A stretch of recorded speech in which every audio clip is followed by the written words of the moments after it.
halkan waxa ka hadlaya Sultan Cabdilatiif Maxamed Nuur Qorbaxay ka furfuro waxa maanta igu soo igbaray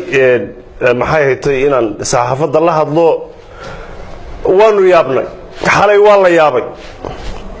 gudoomiye xisbiga kulmiye ee wixii la ogaayay gudaha uu galay madaxweyne Axmed Maxamed Maxamuud Siilaanyo xalayta wuxuu ka dhawaajiyay hadal aan looga fadhiin أولئك مدحوين قرنك وسري يدو في ستيت كده لك وسري أيام محكمة تاجية موسى وحانو لنا هذا الكاتري أفكا كما أضرن ميل كلات كتري إن بدن بالغو كولي والله قاعدة دقي وأحمد سيلاي وقدو بفر بدن كوغلي بدن مدحويني dadkaagi iyo qori xaraalihi Soomaaliland ay lahayd iyo siyaasi iyo rugcadaagi wartaad ka wada goysay kii aad uga goysay saaka wuxuu ku leeyahay maxkamadda ayaan ku taagaya adigoo ah hogaamiyihii dalka ugu sareeyay iyo taliyihii guud ee ciidamada waxaanu leenahay nama qabato arrinkaasi nama qabto hadaa ka gilgilan weydeen حكومة هان يكابينة هان يسومالنا هان بينهان بانوجا جيلنا ما أخبر إنه منير إنه مصبيحي هذا الكومنت تاجي وحوي لا شيء دي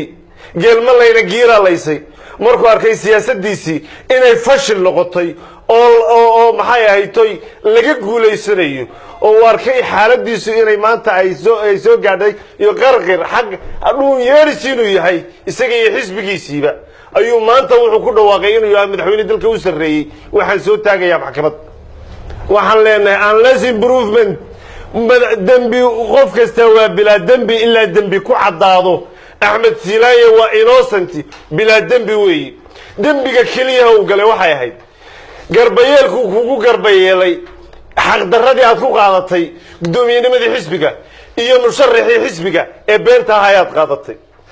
مدحوينها Somaliland waxaanu u jeedinayna oo aanu maxay haytay baaq dheer ugu dirayna si degdeg ah xisbiga talada haya ee kulmiye degdeg ha u fariisto impeachment degdegna ha lagu qaado ninka maanta taagan madaxweynaha dalka u sareeyay ee waxa soo tacaba iyo waxa soo horumar iyo waxa soo halgana u soo galay maxkamad baa soo taagaya Somaliland oo dhan iyo xisbiyadii dalka ee mucaaradka ahaa yaa maanta waxay taagan yihiin war dadkeenii oo baaba'ay oo baqtiyay oo rugmanaya doorasho lama qaban karo history repeat itself taariikhdu iyada ay soo celisa waxaanu leenahay muuso dhashaydii geelman layne giiraalaysi